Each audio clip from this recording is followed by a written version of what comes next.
This month, Tumble Track is having a sale. Tumble Track's home holiday sale is on. Everything and anything you can think of to have a happy, healthy, fun home gymnastics environment, which is honestly what every home needs. A home isn't complete without a balance beam in the living room or one of those little air hotspots to like bounce over your couch, fly onto the bed or whatever you need to do. Jessica's not encouraging you to do any of these things, by the way. No, I'm just saying, if there isn't gymnastic stuff in your house, is it really a home? So anyway, check it out. You can visit Tumble Track at TUMBLTRAK, tumbletrack.com, train smart. Norbert is having their December sale. 10% off cloud mats. They're black, they're blue, they're covered with denim. They're so soft. You can use them anywhere. They save your ankles. I love a cloud mat. They make everything softer on every event. They're on sale. Go to norberts.com for 10% discount on anything with the code GymCastic. Norberts is also giving away a $50 Norberts gift card with anything that can be used in their online store. No minimum. Just follow Norberts Athletic on Instagram and comment on the giveaway post. Good luck. Remember, this show is PG-13, so you might hear a naughty word or two. Today, we have an interview with British great Utah standout Amelie Morgan. And we're going to talk about some exciting Gymternet news. It's December 9th, 2024, and welcome to the number one gymnastics podcast in the galaxy. I'm Jessica, and here is Spencer from the Balance Beam Situation. Spencer is back. Spencer, I'm so happy to see you. Today, I am in Portland, Oregon, because today is our live show with Mohini Bhardwaj. You can buy tickets at the door tonight, but you can also buy a virtual ticket at gymcastic.com, and you can ask questions live if you join us live, or if you can't be there live, it's okay. You have 2 weeks to watch the replay because we have rule breaker, 0 Fs given, made an Olympic team at 25 after earning her college degree, Mohini Bhardwaj, and she's the best. So, Spencer. Yeah. Gymternet news. Okay, what's happening? Okay. So this is so huge breaking news, Spencer, that we have to discuss. All right. West Virginia took their team photo in a coal mine.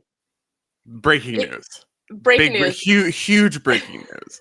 It's my favorite thing that's it's topical happened. For West Virginia. It's on point. It's West Virginia. This is what West Virginia is known for. It's essential to the economy of West Virginia. I am obsessed with this. I totally love it. I wish they had worn oxygen masks like firefighters because they are in a coal mine, which is bad for your health, but they are representing the state. So with that in mind, what I want to know first leotards ever worn in a coal mine? I mean, probably. I want to know if this is like we need to call the Guinness World Record book or something. Ooh. Like most leotards worn in a coal mine or whatever weird records they have. That's a great question. West Virginia, please reach out to the Guinness because I think please, yeah. And if someone did like a handstand or a cartwheel or a leap, that could also be a record. So most jetés in a coal mine. That sounds like a solid record to me. So what I wanted to know is like, what is the most X-state thing to do in a photo shoot? It's like the thing that is necessary for like jobs and the economy. It's for, a like, fact. Stereotype. Of the state. People famously love being put into a box of stereotypes for their state. So this will go great. This is going to be really good. Well, I can do Pennsylvania, my home state. Yeah. Since I'm from there, so I can make fun of it. So it's fine. You're right. So I will start this off. So Philadelphia has Temple, and Philadelphia, what they could do, they could do a photo shoot like, around the Liberty Bell. Yeah, but that's like that's too positive though. So what they could do, it's also like tired. Yeah, like okay, the Liberty Bell, fine. Oh, yeah, Liberty, that's out of fashion now. Yeah. So besides Tulsa, Oklahoma, I think are the only two places. Well, oh no, this is the caveat. Philadelphia is the only place I know of where a mayor has bombed their own city dwellers. So they could do a photo shoot at the site of that bombing of the what's the name of that? Great advertisement for your team. It's just so positive. I have to Everyone's look going to up. want to come to those meets. Yeah, so they could do a photo shoot on the site of the move bombing, where the mayor bombed the city. So they could do that, or they could do it where I'm This is from. why We don't Jessica have... would be a terrible PR director for a college team. She'd be like, put it on the site of a bombing. You want to bring What about awareness. Philadelphia cream cheese? That's what I think of when I think of the word Philadelphia. I mean, the most positive but necessary for the economy thing in Pennsylvania as a whole is Hershey chocolate, where I was born, not in the chocolate. They could do a You photo were born shoot. in the chocolate. Were you born in Hershey, Pennsylvania? I was born in Hershey, Pennsylvania, where they make Hershey chocolate.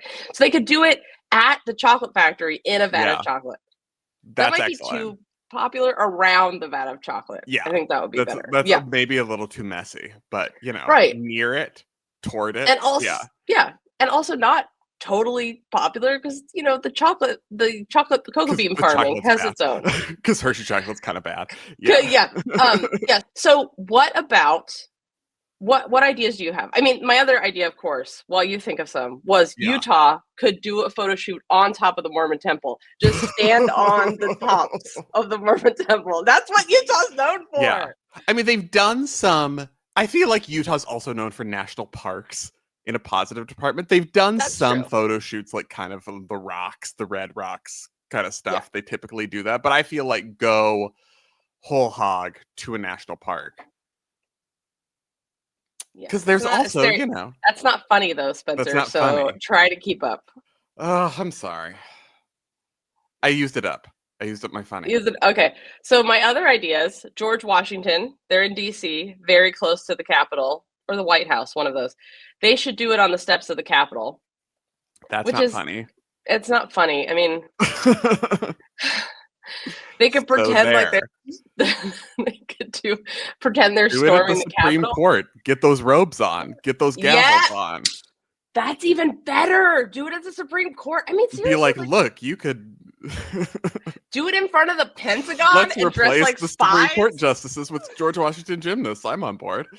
Yes. Oh my God, spies in front of the Pentagon building? Oh, that would be so good. That would go over well. Minnesota obviously should be ice fishing because that's what Minnesota's known for. Yeah. I'm trying to think what else Minnesota. I mean, cold and night friendly. Which cold. It's hard. Our photo shoot theme is cold. I'm sure there's like an oil pipeline that runs through Minnesota. They should take it on there. That would be equivalent to we need coal Spanny mines. To let us we know. do need her. She'll be like, okay, listen. here are the Minnesota photo shoots. Yeah. UCLA, something that has a very negative stereotype industry, but is also necessary for the economy. They could do on a movie set with a homeless camp all around it. Okay. That's an LA thing. Yeah, you've summarized my neighborhood. Jessica's just described where I live.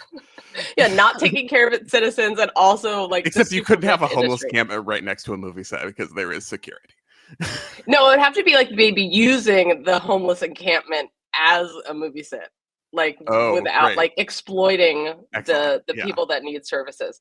And just another update, it was the mayor, Wilson Goody, the police commissioner, Sambor, classified move as terrorists, or so they bombed their own citizens. Just if you're keeping up at home, that's what happened. Get facts another right. That's fun and funny photo shoot.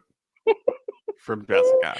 I mean, there's the Rocky Steps, obviously. I mean, that's all. Yeah, which is So Florida could do. They're at Mar-a-Lago in the bathroom, surrounded by classified documents. That would be a good one. So good. I feel like some members of that team would be very into that. I know. Why is Morgan not on the roster anymore? Morgan Hurd, you're in charge of like pictures now. Get that done. Get it done. Don't actually go there. Stage it, obviously. We would never send a gymnast anywhere near the man who owns that place. Okay, Alaska. They are posing behind, but they're all behind like a truck because they are hiding from a moose that they couldn't see when they walked outside because it's 3:30 p.m. in the winter and it's already dark. because Alaska's are in the snow, like moose. That's my favorite thing. I think everybody should get to do a meet in Alaska because I think everyone needs to go to Alaska. I haven't been. Maybe we should do a live show there. Air Force obviously should just pose with the aliens already. Come on. You're the ones that gets all the sightings. I think just that's solid. Do it. Yeah. On Clouds the plane. Like they're on the wings of the plane, holding it like gymnasts alternating with aliens. Right. Perfect. Like they already have their team picture is like, it's them with the clouds. I mean, just put some alien ships in the clouds. Like one of our listeners could just whip that up. Like we can help you with that, Air Force. Okay, LSU could be just pose on an oil rig.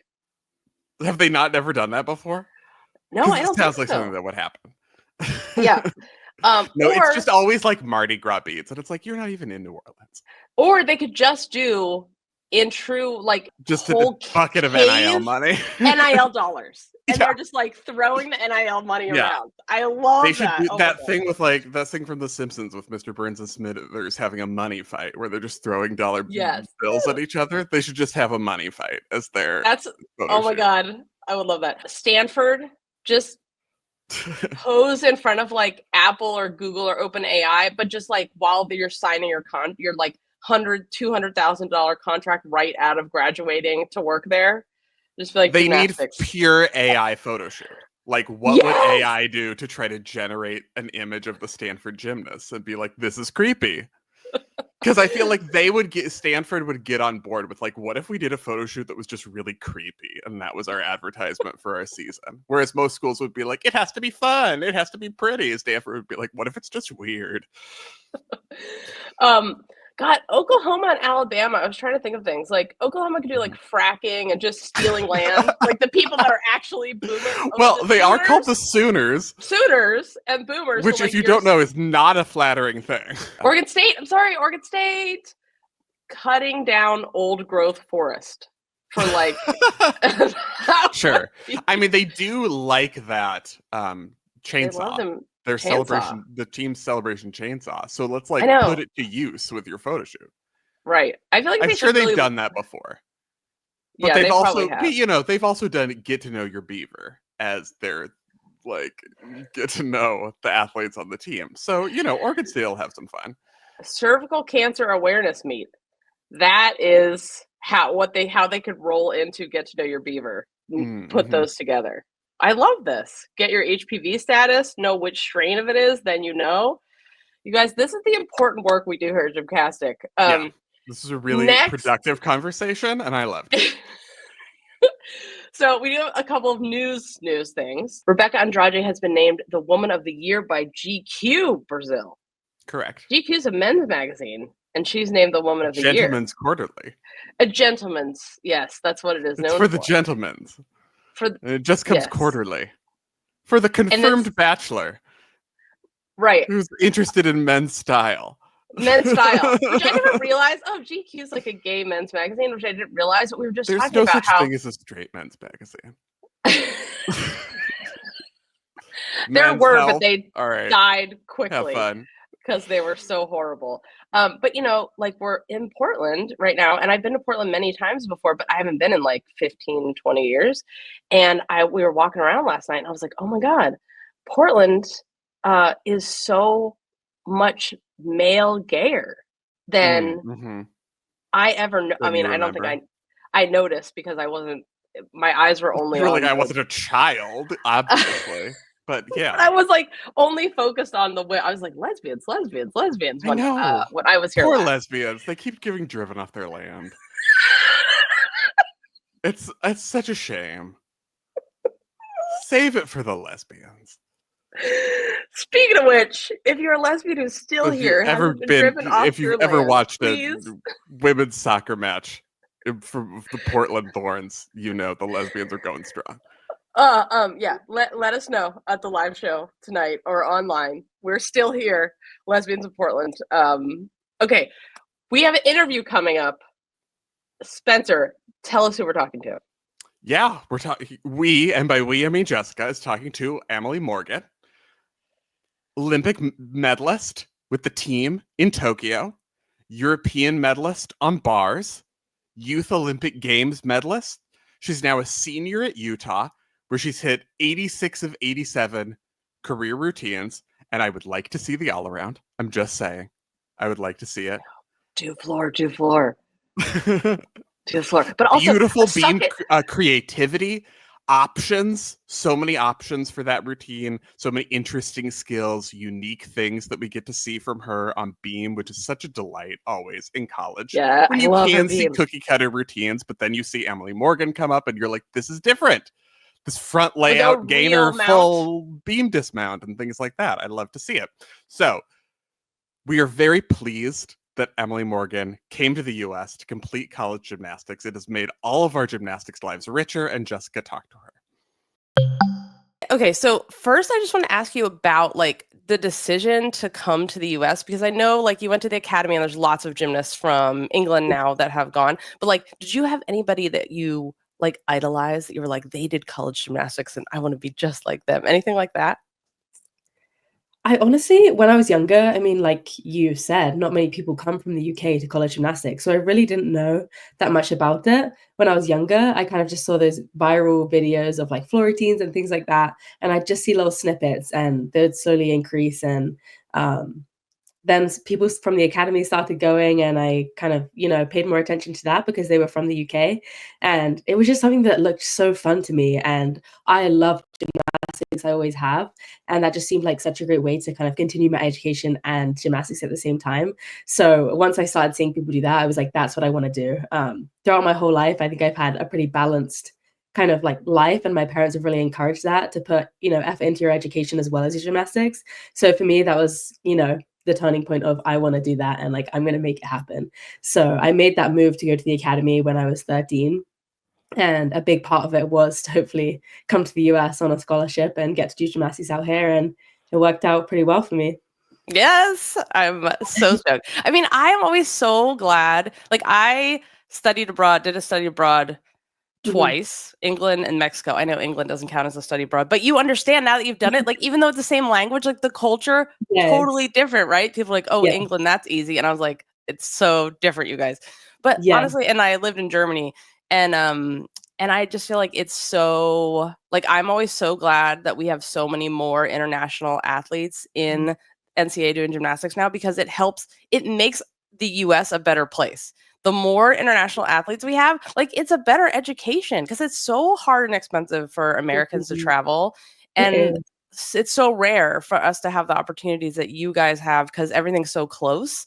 And so, yeah, I just feel like everyone benefits when you guys come here. So thank you from all of the United States for coming to the US. And thanks for having me in this country. I agree, though. It's nice to learn about the different cultures. And obviously for me, I'm, living in it, but it's nice to have, other internationals and learn about different countries and cultures. So it is really cool. I agree.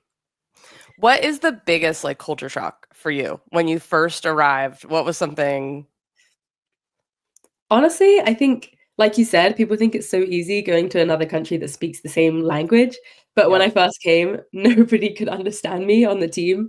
And people listening now, especially to the British people, I think I have to preface that I'm sorry that I now sound a bit American. But I think I kind of had to adapt. I feel like people didn't understand me. I had to repeat myself several times. And it's crazy looking back at how I sounded and how I sound now. And I feel like it's just changed a lot, because I just had to learn to, say things that people would understand and in a way that people would understand. So although it seems pretty similar, it is quite different. And the food too. I feel like the food is very different. The food is so different. Yeah. And driving on the other side of the road. Yes.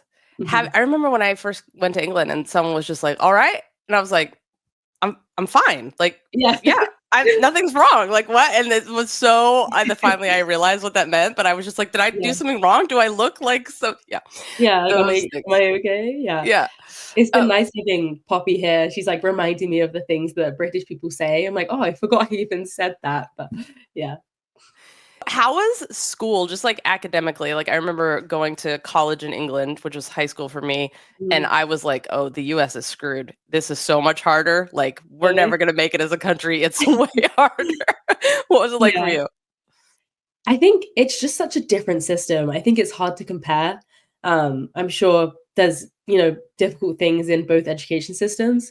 I think for me, it was just the adjustment was quite hard because how we do it is our last 2 years of kind of like high school, as you would say here, we kind of specialize into 3 or 4 different subjects, I guess you would say.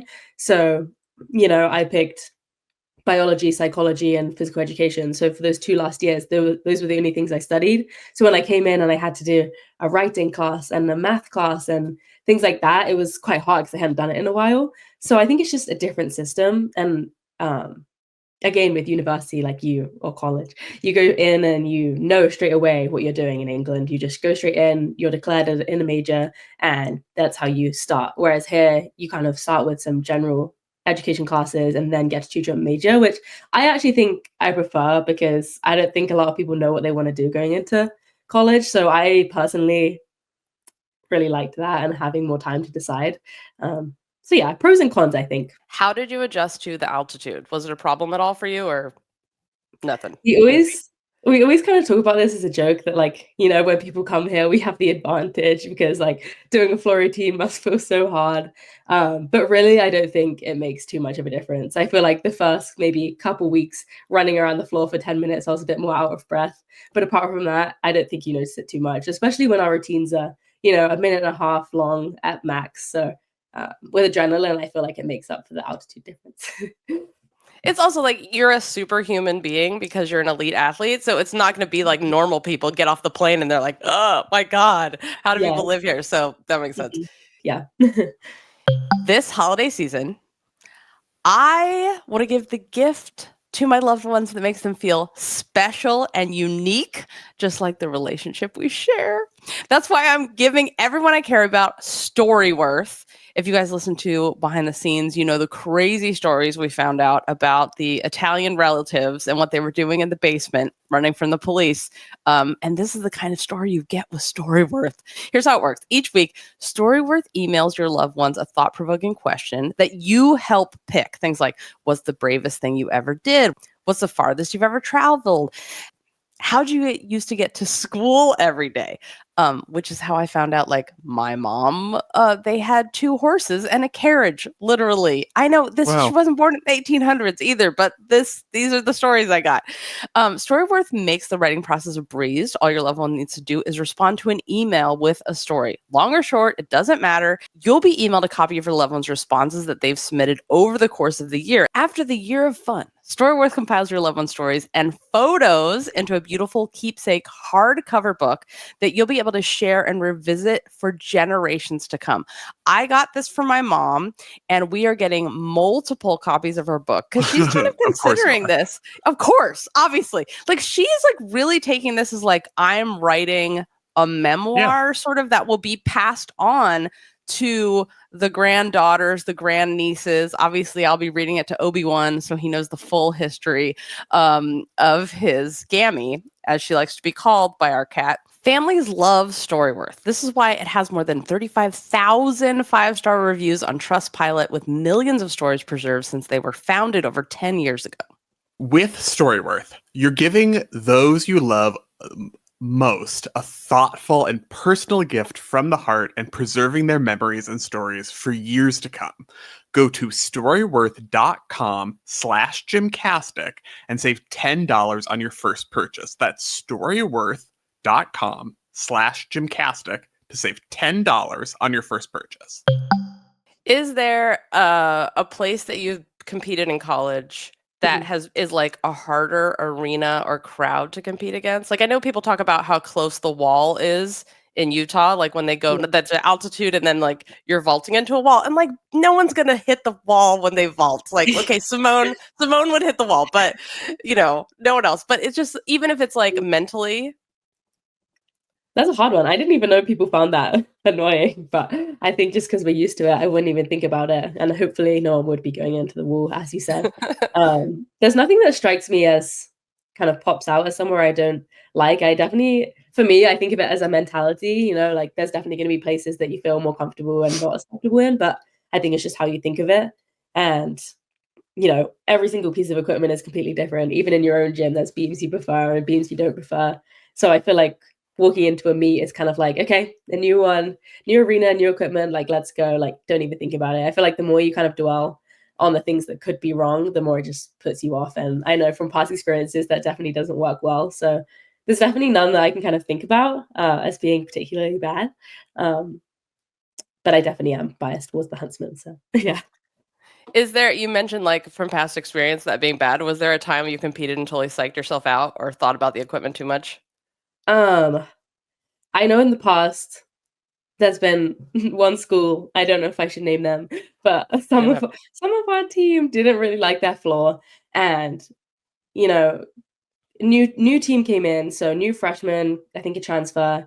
And so going to that meet, half of the team hadn't been to that college before. And there was a lot of talk about kind of, oh my gosh, I don't want to go on this floor. Like, oh, I just don't want to do my like floor routine on my floor. I hate it. And like, that was the turning point to us to be like, look, like half of the team already have this expectation of it being bad when they haven't even been there yet. We should, just not even mention it, let them make their own decisions. And if they think that and no one else is saying it, then they're going to be less inclined to say anything anyway. So we, kind of sat down, and it was kind of like a turning point for our team where we said, look, no matter how you feel about the arena or the equipment we're on, we're not going to talk about it.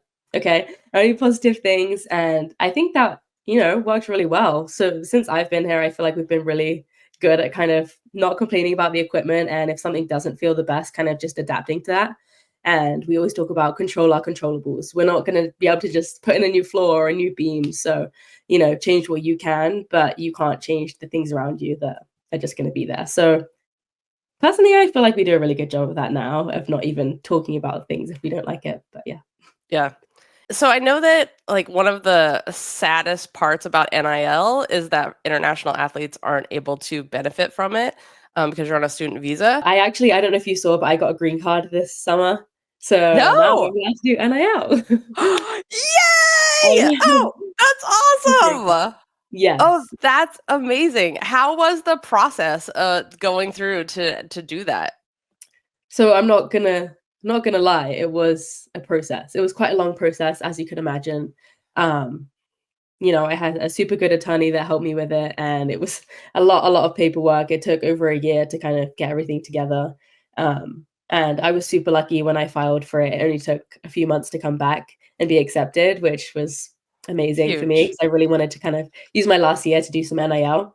But yeah, I feel super grateful that I'm able to do NIL for my last year, and I still feel for the international people that aren't in my position. Obviously, I know how it feels, but yeah. That's such a good idea. Like, I don't know how many gymnasts have even thought to do that. Like, how did you decide to do this and go for the process? I can't believe it happened so fast for you. That's amazing. I know. I was very lucky. I think it is definitely a hard process. And I actually have one that's called kind of like an extraordinary ability green card. So I think they're quite rare, and it is quite a hard thing to get. Even when I was filing for it, I was warned that, do you even want to go for this? It's pretty highly unlikely that you'll get accepted. But I think, going to the Olympics and kind of like the achievements that I've had throughout my career definitely helped towards that. And yeah, I think I was super lucky. So did like, what was the moment when you thought, oh, I should do this? Or was it recommended? Or how did it come about? I don't really remember. I think our compliance department kind of pulled some of us in and was like, look, like, here's a list of attorneys that we've come up with.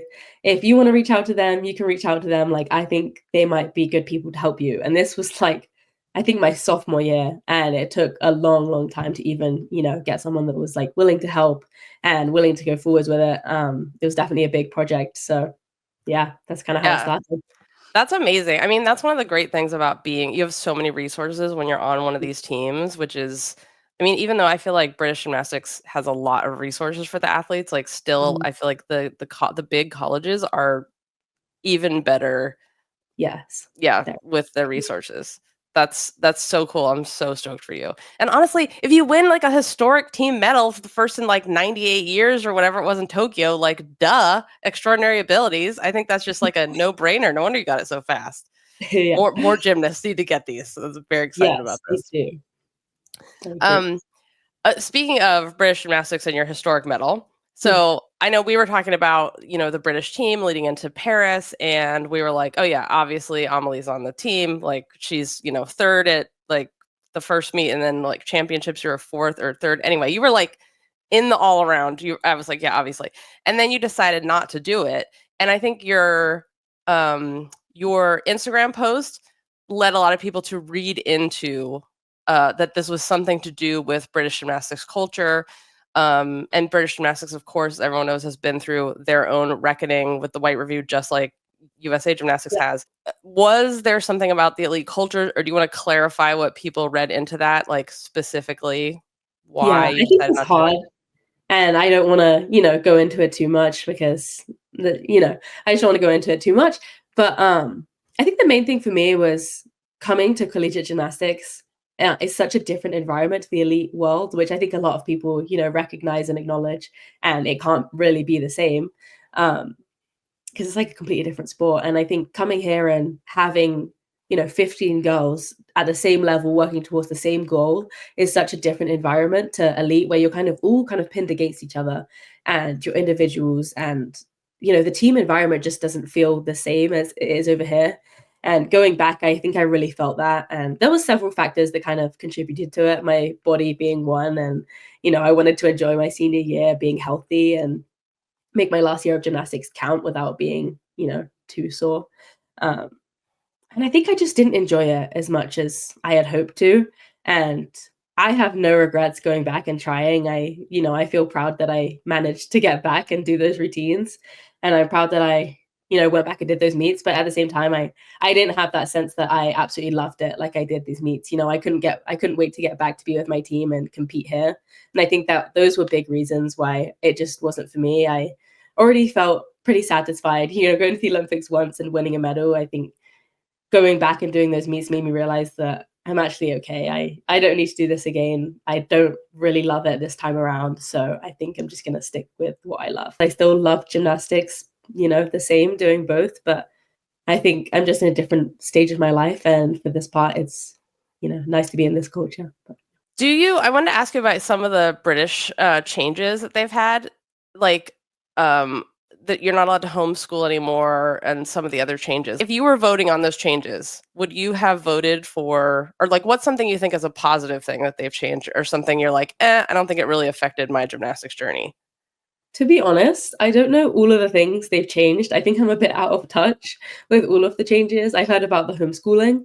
And I think I have mixed opinions on that because personally, I did online school for 2.5 years maybe, and I absolutely hated it. I felt like I had no friends. I was like, I literally feel like so socially unaware, and I like being around people. And I went back to school, and my coaches were super supportive, and we made it work.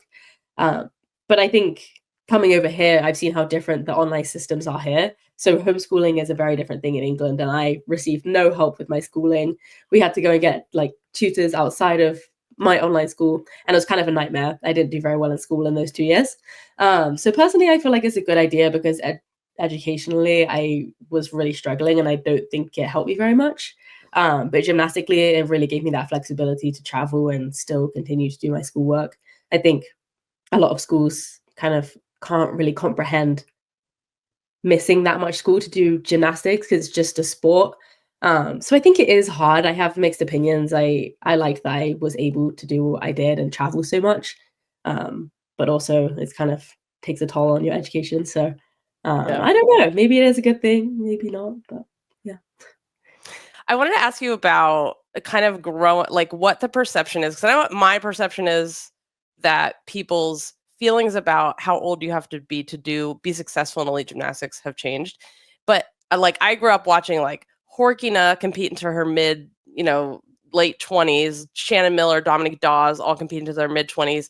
And so that was how I felt. But then I feel like it went backwards for a while. But you grew up with like maybe Beth Tweddle was the one that you watched growing up in England. Like, did you grow up feeling like if you go through puberty, it's over? Or did you grow up feeling like you can do gymnastics with any body at any age and it doesn't matter? Like, what was your perception when you were a kid? I think when I was younger, I definitely thought that, you kind of peak, before your early teens, I guess. And I honestly feel like COVID changed a lot of people's opinions on that you can take a break, your bodies can change, and you can still get back to where you were, if not better. And just because, you know, you have a different body or you're older or you can't do as many reps, you can still be just as good. And I think even this year when I tried to come back to elite kind of proved that to me, that your body still knows how to do these things. And just because training looks a little different and your skills look a little different doesn't mean that you can't do it when you're a little bit older. So I feel like my perception has changed since I've gotten older. And I think the same with other people. I think you're right. It used to be kind of older, and even when I was younger, that was kind of the time period when everyone thought you kind of had to be super young and tiny to be the best. And since COVID and this Olympics too, seeing some people come back after taking breaks has really helped people kind of see that you don't have to be really young. You can keep doing gymnastics for however long you want, however long your heart desires. So I think that's amazing. And I love to see, you know, people continue to do gymnastics and do the thing they love, because ultimately that's what it is. And I don't think we should put an age limit on it. So yeah. You're 5'6", right? Mm-hmm. Just over.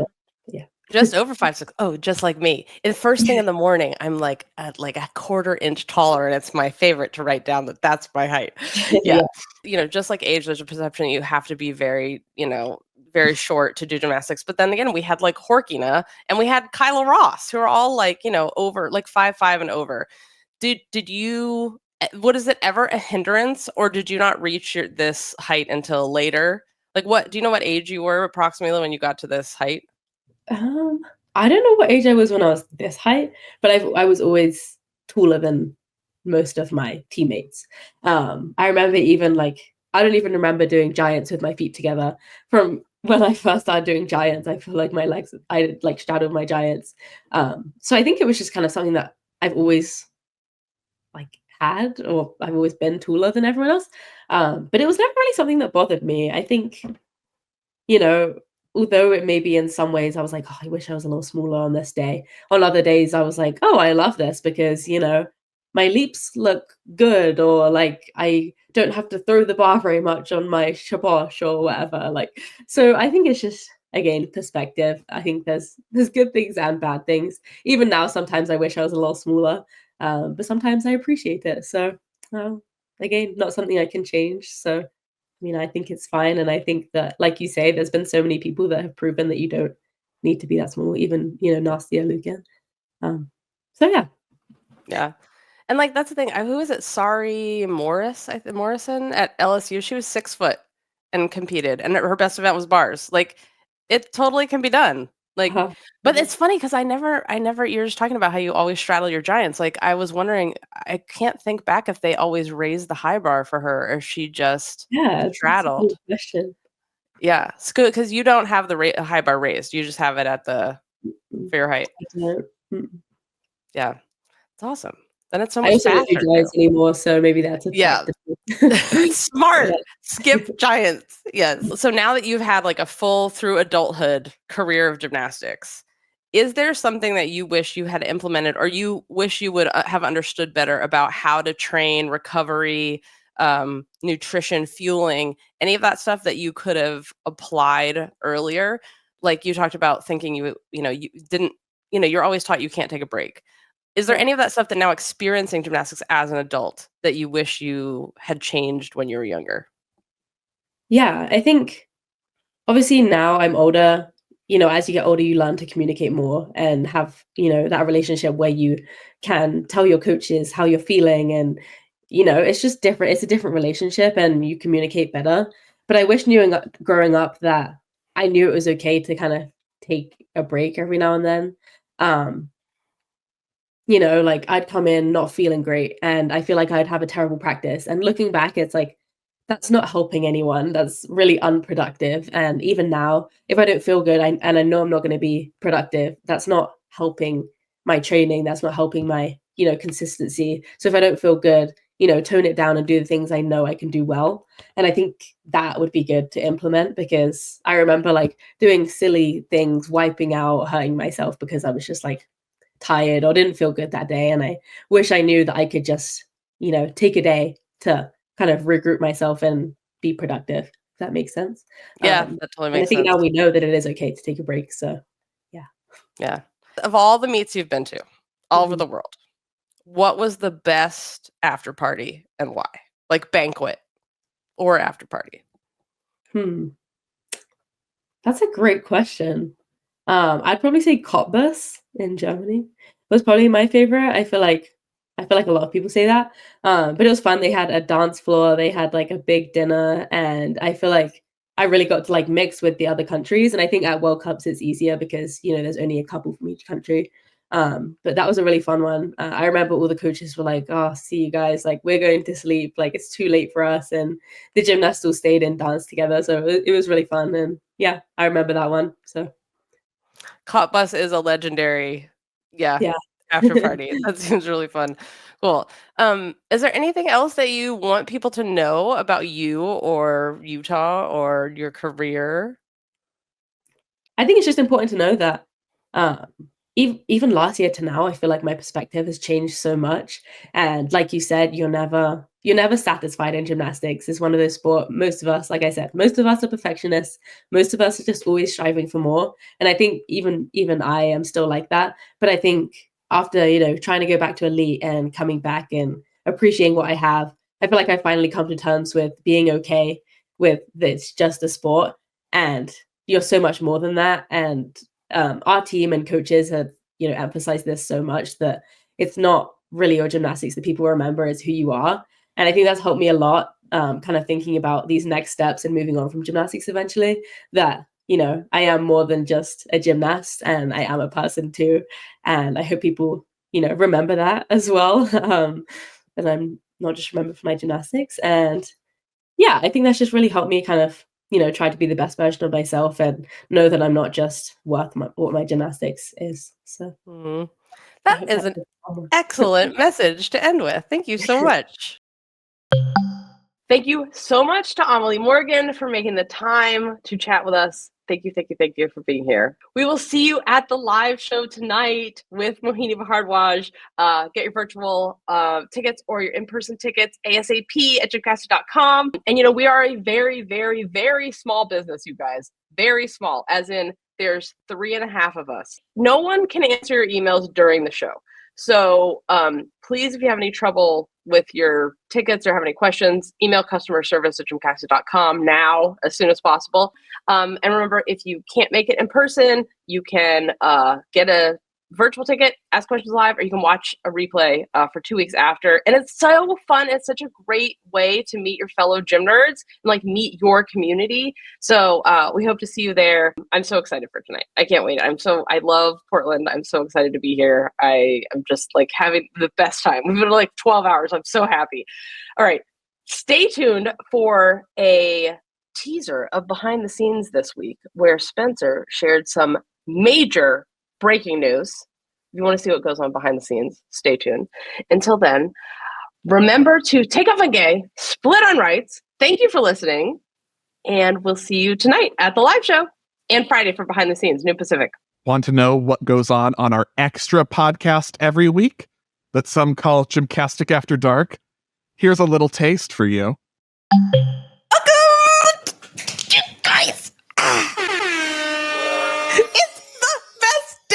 Welcome to Behind the Scenes. This is the show that we do every Friday at noon Pacific, or during college season we do College and Cocktails, where we choose a meat, watch it all together, and then discuss as a family afterwards. And we have mocktails and cocktail menu. We have a whole refrigerator full of potions now because of our wonderful mixologist, bartender, listener. It's so fun. So look forward to that. You can draft your fantasy teams and we can talk about it on there. This is our live Q&A. Thank you to our Club Gym members. If you're not already a member, you can join. You can add this to your favorite podcast player. And so, it's great. You don't have to join us live. And if you want to know how to do that, all the instructions are always in the show notes or in the forum. This is rated R-ish today. Okay. So anyway. Just today. Not always. It's always rated R. Spencer, do you have any? How's your week?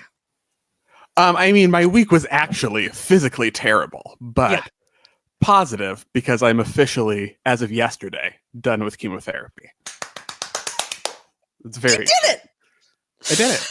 You did it. You made it through. Oh, Yes.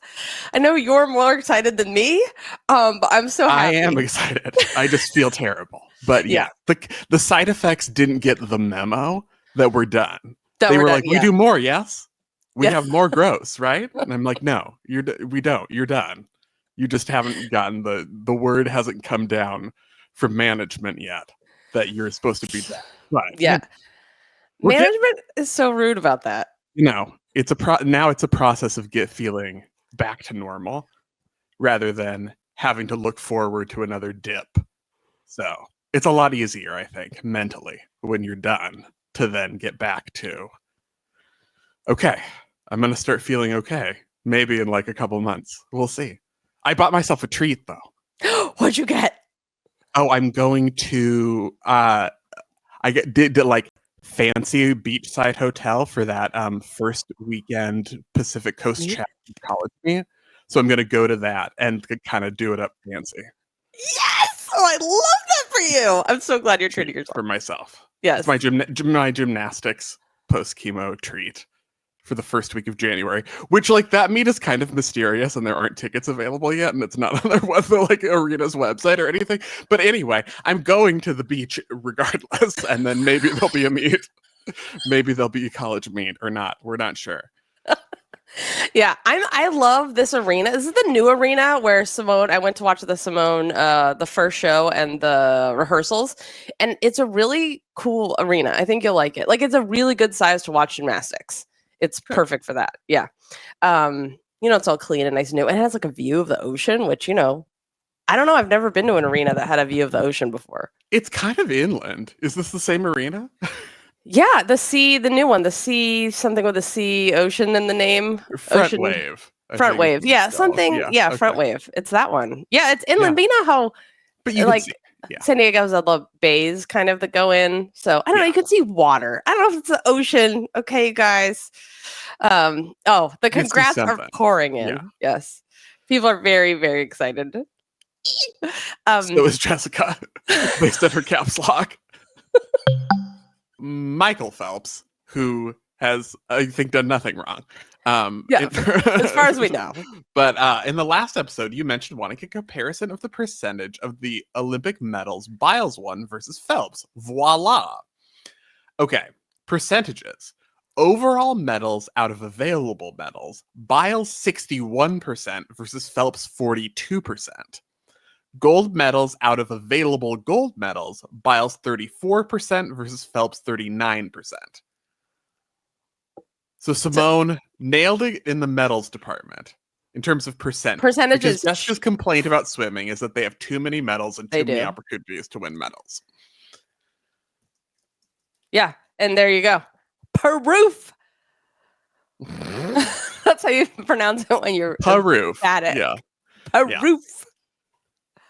Phelps slightly ahead in gold medals out of available gold medals, which is interesting to me because I think Simone wins a lot of gold medals. Yeah. Yeah, I would have thought. Beyond that, I added a calculation of what would happen if Biles were competing in swimming in the same Olympics she's competed in and had the same success rate.